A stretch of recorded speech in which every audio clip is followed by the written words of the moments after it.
Hello and welcome to the Wicked Edition. I'm Dr. Kingori Manze. Leo acha niwaanzie na interesting fun fact. Coincidentally, our YouTube channel, The Wicked Edition with Dr. Kingori, just hit 200,000 subscribers on the same week we are airing episode 200 of The Wicked Edition. Many thanks to the notification gang, Maze asanteni sana. And this also goes out to everybody who has stood with us this far. Maze, we can't thank you enough. Asanteni sana. We also have a great show lined up for you. Kama kawaida, our guests for this episode are a full Matatu crew.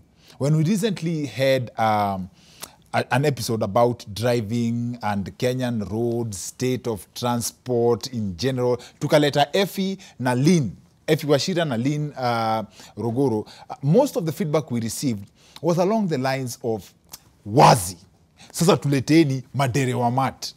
We have managed to put that together, and I trust you will also enjoy this one. Talia and Daisy are in the house. Tunawachangamkia in a bit. We'll be talking to them shortly. But first, the countrywide KDF recruitment went down last week, and this incident in Kinango was one of the highlights. Now, a swarm of bees disrupted a KDF recruitment drive in Kinango in Kwale County.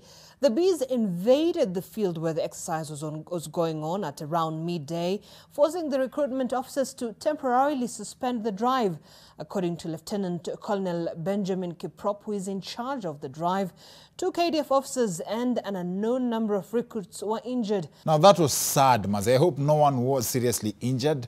However, there are people who have claimed that this sting operation was part of the exercise. At KDF was training the recruits on beekeeping mission. Others have claimed that this means that KDF plays in the league of superpowers because hata British soldiers who train Nanyuki. On a serious note though, if this was truly part of the KDF exercise, this may have been too harsh. Everyone would agree that it's a little extreme to start day one with training on how to handle nuclear weapons. In other news, there was a collision among NASA heads this week after ODM party leader announced that he would not support his former co-principals in the coming elections, prompting the following reactions. How would I have participated in a mock, illegal, unconstitutional oath? How? Alia has invested 10 political years in him. Kalonzo has invested 10 political years in whom. Kati ya sisi watatu tumeinvest in our brother Raila 30 political years. Sasa we ndugu Raila, this is your time now bwana, to return your hand. Baba alirudisha mkono kwa mfuko. Na watu wa mathematics, Weta hapa amefanyaje hesabu yake? Alia has invested 10 political years in him. Kalonzo has invested 10 political years in whom. Kati ya sisi watatu tumeinvest in our brother Raila 30 political years. According to Weta's calculation, when you add 1 plus 1 to get 11, your answer is politically correct. Now it makes sense when Atwoli says that one day in politics is like a year. Now this logic will translate to adding 2 Form 2 students to acquire 1 Form 4 candidate. Physically, this school of ours, aina darasa ya Form 4, however, we just admitted our 40th Form 1 student.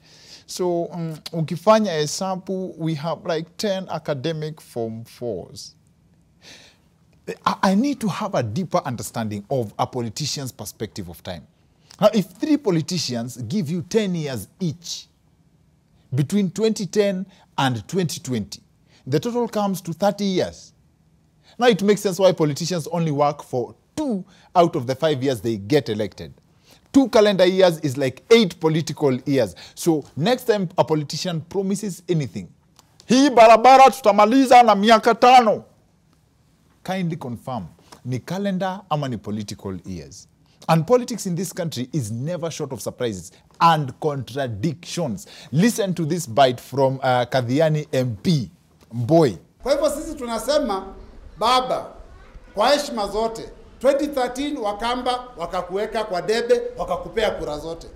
2017 tukakupea kura zote. Ukatuambia tuandamane, mimi nilipigwa risasi nikavunjwa mguu tukiandamana tukikutetea. Sasa siurudishe tu mkono hii 2022 Kalonzo Musyoka ndio achukue hii kiti. So Mheshimiwa Mbowe alivunjika mguu na anataka kurudishiwa mkono.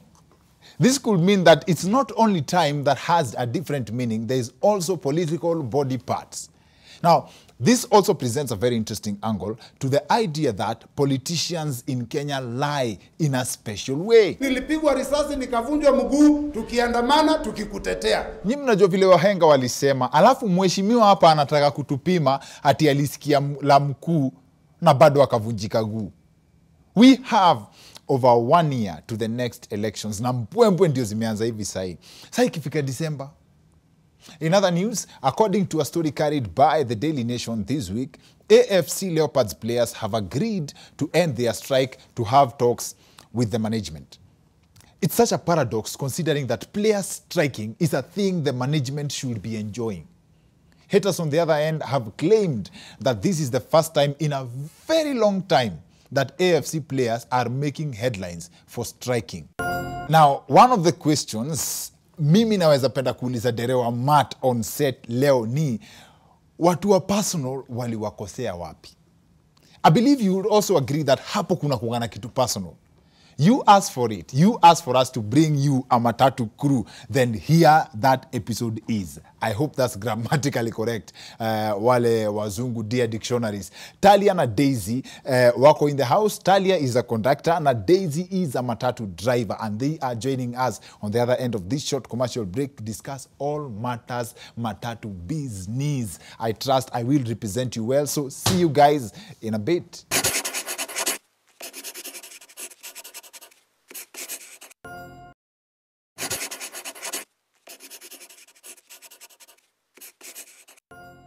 Welcome back to the Wicked Edition. I'm Dr. Kingori Shonzito tena kama kawaida. Like I said in the first part of the show, you asked us to do a show on Matatus na leo tumewaletea Derewa Matt na Konda wa Matt, Daisy, Natalia. Karibuni sana kwa show. Thank you. Asanteni sana. Mchangamuke. Sauti yako ya kuita watu ni gani? Hiyo tunaitaka leo maze. Karibuni sana. Ama wewe itanga wase na Inadepend ni nani? Inadepend ni? Ni nani? ama wewe ulikam time yenye wase Makonda waliacha kungangania wase. Hazi nilikamio time ya kungangania watu. Ulikam time ya kungangania wase? By the way you mentioned that umekuwa Konda for 10 years. Yes. Nimekuwa kwa industry for 10 years. Since 2010? Yes. When was the roughest? Nikianzia. Nikianzia kuna time nilishikagwa na kanjo. Na hiyo time najua bado sikuwa nimeelewa story ya Matt sana. So nikashikwa na kanjo nikaenda Kamu. And then hata madhe sikuwa nataka kumwambia niko kwa industry. So ilibidi tu nicheze chini, hakuna msee wa kunitoa. Baadaye nikapata well-wisher akanitoa. That was the last time yenye nilifeel nataka kugive up. Yeah. Na ukisha understand game unakuwa immune to kushikwa na kanjo ama unajua kucheza kama wewe? Unajua kudeal na wao. Yeah. And then unawaona tu alafu unawajua. So ukiwaona unawahepa tu ama saa zingine tu wewe unaongea na wao vipoa, but the best thing unawahepa tu juu ujui atakamkushikia nini. Kwani kila mtu hepa kanjo. Daisy. Yeah. Wewe sasa ni dere. Wewe ni pilot, yeye ni hostess kwenye Matt. Sijauliza Talia, route yako ni 105. 105. Yes. 105 kwa wale wasewajui ni Kikuyu. Kikuyu. Sawa. Daisy, wewe uko route gani? 17B. 17B. Mwiki. Kasarani Mwiki. Watu wa personal waliwafanyia nini wasewa Matt? Wao huenda pole pole. Sisi tunakimbiza masaa. So si usema wanaenda home. Sisi tunatafuta dogo kwenda kupeleka wase kazi na wengine home. Na si hata wao wanaenda home. Mimi natafuta dogo. Yeye atafuta, yeye ametoka kutafuta dogo. Kuna difference. Mimi natafuta dogo saa hii, yeye ashatoka kutafuta dogo. So mimi yangu ni continuance. Yake iko like stagnant. Sawa. Pale kwenye pesa, nyinyi ndio matreasurer. Treasurer wa matatu. Kwanza hakuna mtu anashika pesa hii town kama konda. Ile uchungu yenye wasee waulia ati manzi change yangu imebaki, ndio the same mnakuanga nayo, zinaweza kuwa na the same intensity ya mtu ameshuka bila kulipa fare. Mbaya kwanza. For real?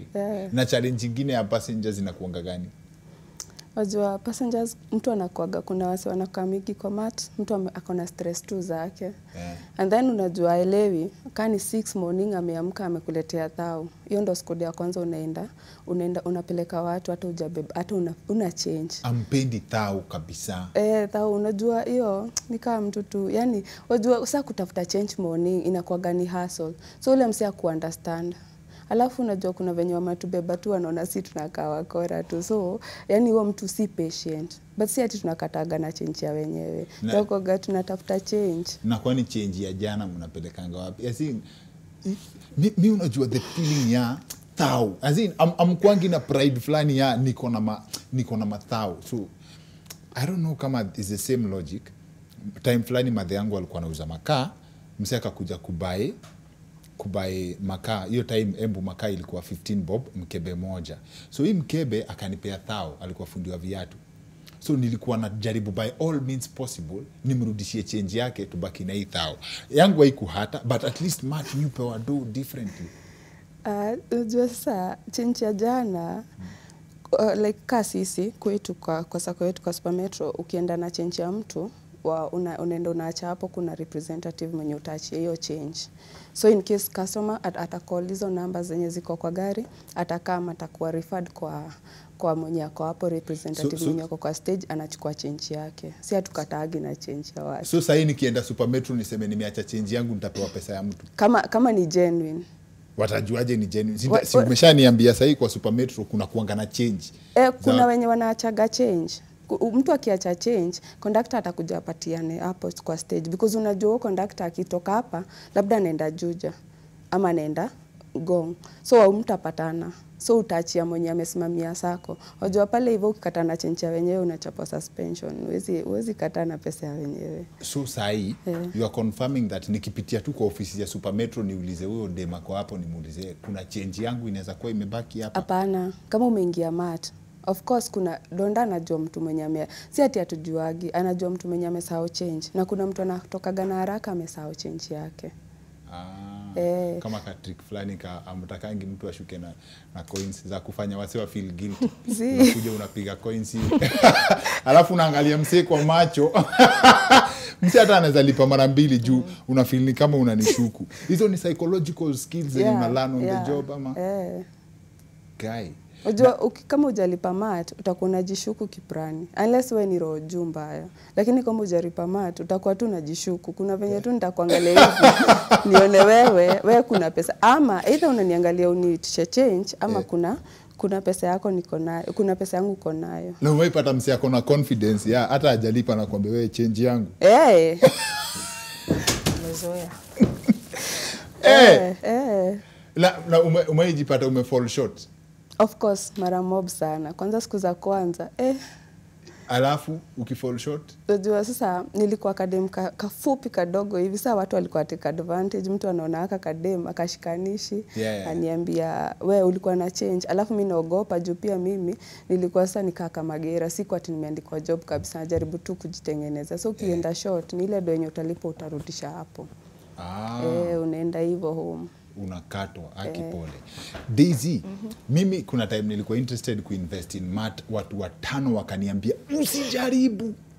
Sasa nashangaa na unaona mat mpya kwa barabara kila siku. Ni biashara ya mat ni nani? How my investor ni akina nani?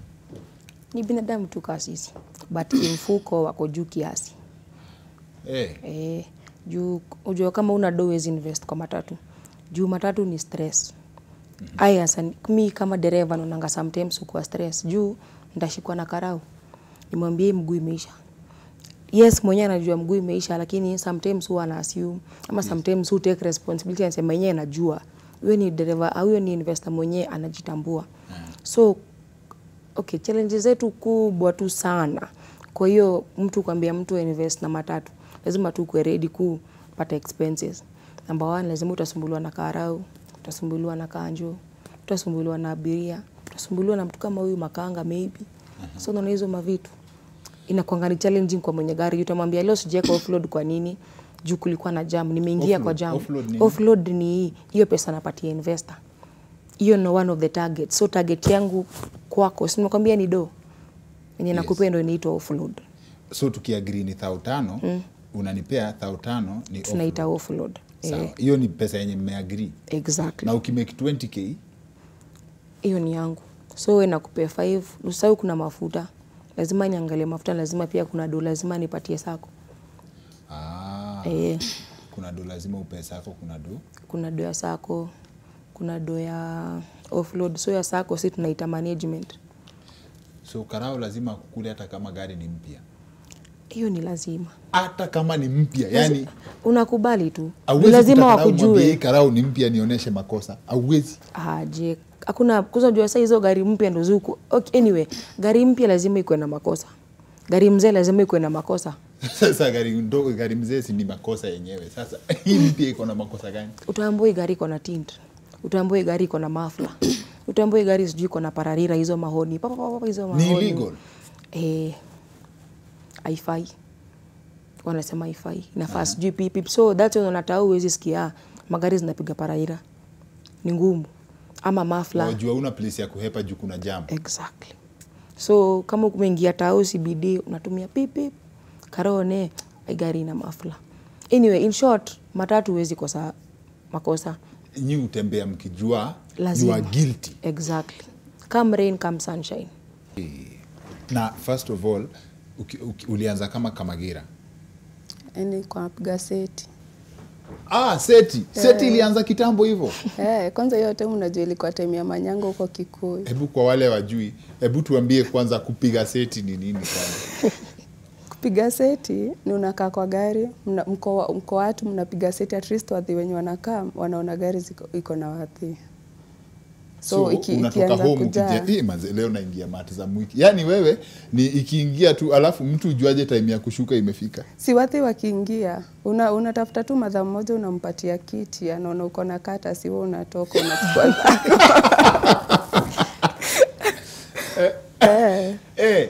unachukua do yako unaenda. Na kupiga seti ilikujaje kukua job? Azi mtu alijuaje unaweza kuja uingie kwa matu jifanye wewe ni passenger na ushuke? Ni hiyo passion. Mimi nilikuwa tuna passion tu. So nilikuwa naenda nakaa kwa stage, si kwa job, nilikuwa naenda nakaa kwa stage. So unajua mkipiga story hapo kwa stage mmekaa kwa matatu. So day moja chali mwingine wa home akaniambia acha kushuka, kaa tu hapo nipigie seti. Kupiga seti akanipatia chwani. The next day nilirauka hapo. Ngoja hii chwani ni ya kukaa kwa mat mara moja. So kila mat kitoka. So unaweza amka tu ati wewe ujiambie mimi nikikalia mat so leo nimeomoka. Ina depend nani manyanga, si gari yote. Ile gari yenye nataka kubebana kaimeenda. Na sasa mzee anahitaji watu wangapi wa seti? Juu imagine sasa uko na seti mat mzima, sio ni fare ya kila mtu. Unajua kaa basi unachukua watu watatu. Pale mbele kidogo katikati na nyuma. So ukiangalia hivi kwa kioo alafu mkai side ya kioo. Ukiangalia hivi kwa kioo utaona gari iko na watu. Sasa hao ni display. Na msewa seti umai get carried away ukapelekwa mtaani. Sasa ndo nianze kwa donda nilisahau nafaa kushuka. So chali gari ilikuwa imebeba chwani akaniambia nimlipishie gari. Yes. So nikalipisha. But sasa nikanaisu unajua kuwa na madem hiyo time. Nikanaisu tu venye kila mtu anakuambia unadopo. Unakaa fiti, hii job inakusuit nini. Yes. Sasa tu nikaanza hivyo. But sasa nilikuwa nimesahau kushuka. Madereva mat. Ukiingia tu hivi uone dalili ya jam ati kuna gari mbili zimeshikana pale, afadhali uzungukie ushago. Ile ikurudishi nyuma kwa mafuta? Hapana. Unajua hiyo inafanyanga wadhi wana nice. Si utaka kubambisha wadhi. Ndio wengeo gari yako kesho na kesho kutwa. Juu unaona for example sasa na sisi kwetu. Kuna hizo tuzite manyanga in general juu ni kuna kampuni 3 za manyanga alafu kuna hii moja tunaita MSL. Yes. Likely MSL hazipitangi place inaitwa Juja Road. So wadhi wao upenda sana. Okay, kuna wale wadhi wao upenda kupitia hizo kwa hizo majam but wafike on time. So mimi nikipita pita hivyo kuzunguka na hepa jam. Bora tu wasio nasikia gari ina move. Ina Hata move. ukiingia chini ya culvert, bora mtoke. Wako sawa. Bora unajua nitafika on time. Wewe unajua naingia gari juu unajua itapita place fulani na nitafika on time. Kuna gari hazishikangu ina jam kabisa. Hatuwezi sema hapana but most likely ni usifuate tu jam kama tu mwenge ati tu unaenda tu hivyo na hiyo tu route kila siku anazoea ni hiyo place. Talia, uliniambia kitu fulani about hii historia kama wasee kuzusha ati mat fulani zinakuja route yao ni kwa sababu watu wana feel wako na customer service poa, so watakuja kuleta competition.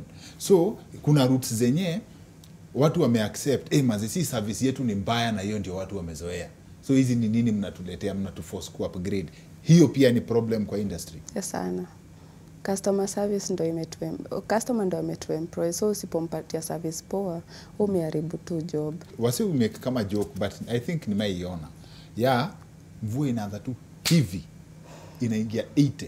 Like hiyo ina drop hivi rain gauge na 80. Nini inakuanga ime happen?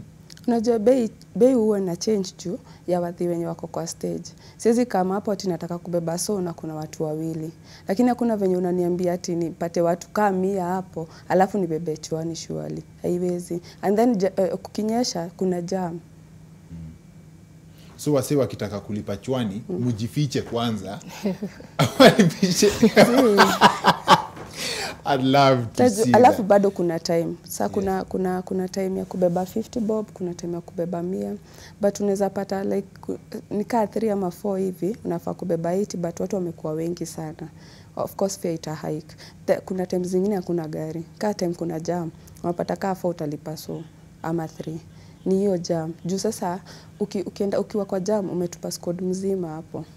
Na unataka kwenda home na do pia. Yeah. Okay, sawa basi, na hii najua nyinyi wote mnaweza jibu. Wase wa mat wamekuwa na fight sana hiyo story ya cashless system. Ati kulipa do bila cash. Hiyo inaletanga beef wapi? Ni nini shida na hiyo? Ina affect aje industry? Mi kivyangu mi iko sawa. Haujali. Kwa sababu kuna ule mudhi anajuana do. Si maybe for example do not kutumia do. Anaitumia mimi. Mudhi atumie do na reverse immediately. Yes. Unaona, ata reverse immediately. So me by the time sina yote time ya kuangalia na reverse. Juu sometimes Safaricom wapigangi simu. Ama maybe kama simu yangu iwezi ingia namba mpya, so not assume ni wrong number. Wacha wa reverse immediately. So inakuanga ni challenge. Nitapiga huyu juu yeye alikuwa afaa chukue hiyo do. So akireverse mimi nafaa kufanya. Wakenya ni wakora sana. Na nikikuja kwa mat nisemee niende tu hapo stage. Kama sina fare niseme mimi leo mimi ni mtu wa seti. Unaweza take hiyo kama excuse. Kaujulikani na nani? Mtu wa seti lazima ukuwe celeb. Ukuwe celeb kwa matatu. Ukuwe celeb kwa circle ya mat. What do you think about history ya long standing beef ya mat zisiingie tao? Hiyo wanatudhurumu tu. Kwa nini? Juu wakitutoa tao alafu bado wanaleta gari zao za BLT. So teki yetu ilikuwa, personally mimi ningeulizwa, gava ingekamika chini na stakeholders wa SACCOS, wakuje waambie sasa sisi tunataka kuleta gari zinakaa hivi na hivi. Shikeni gari kama 10, nyinyi ndio mtakuwa mnamana. So mimi nikishuka Super Metro pale hivyo hapo place tutapelekwa na ingia Super Metro ingine yenye itanifikisha town service. Lakini sasa wanatuletea ma BLT, wanatuletea watu wenye hawajakuwa kwa industry. Kama wanatupromote wenye wako already kwa industry. Si ati wanatuletea mambo zingine, wakae chini na stakeholders, wa discuss hiyo story ya BLT, wapatie SACCOS. Okay. SACCOS wakwendo wanaman hiyo story. Hata tukitoka tao, sawa tuna understand tao, lakini sioni venye ati tutakuwa tunatoka tao, alafu tena mudhi mwenye ametoka super anaingia tena mati ya gavana analipa. Wanaweza tu contract sisi tufanye job. Aya, na sasa swali ni, mimi my understanding was kama mati yako inabeba kutoka Mwiki mpaka hapo designated stage outside town, fare yako inabaki the same. So wewe ukifika job yako ni mteja, the customer afike mahali huko Una get? So hakutakuwa na inconvenience other than mmetoka tao. Unajua? Yes. Kuna mudhi anaweza bebwa kutoka Mweki hadi Roysambu. Yes. Ambiwe maybe ni 30. Maybe hizo BRT zikuwe ni mbao. Najua siwezi mbeba kutoka Mweki mpaka Tao na so na najua atalipa 50. Nimeelewa. So hizi BRT si ati za kutoka Tao mpaka hapa kwa designated stage. BRT inazabeba mtu kutoka Tao mpaka Mwiki. Exactly. So depending kuna na time nini hizi zinaitwa NYS zilikuwa zinabeba watu kutoka Tao hadi Kikuyu na Mbao. Wewe uko hapo unataka kuitana so nani ataingia? Okay. Basi sasa wa consider bado tunalipa tax. Mi si policy maker but my heart goes out to kama mat moja inaweza kuwa na hii era ya unemployment, mat moja inaweka food kwa inaitwaje kwa table ya watu 10, then basi maybe options need to be considered. Asanteni sana and I trust me represent wase wa mat vizuri. You guys are great guests. Asanteni sana. thank you. Haya wazi. That's it for the weekend edition. See you next week. My name is Dr. Kingori.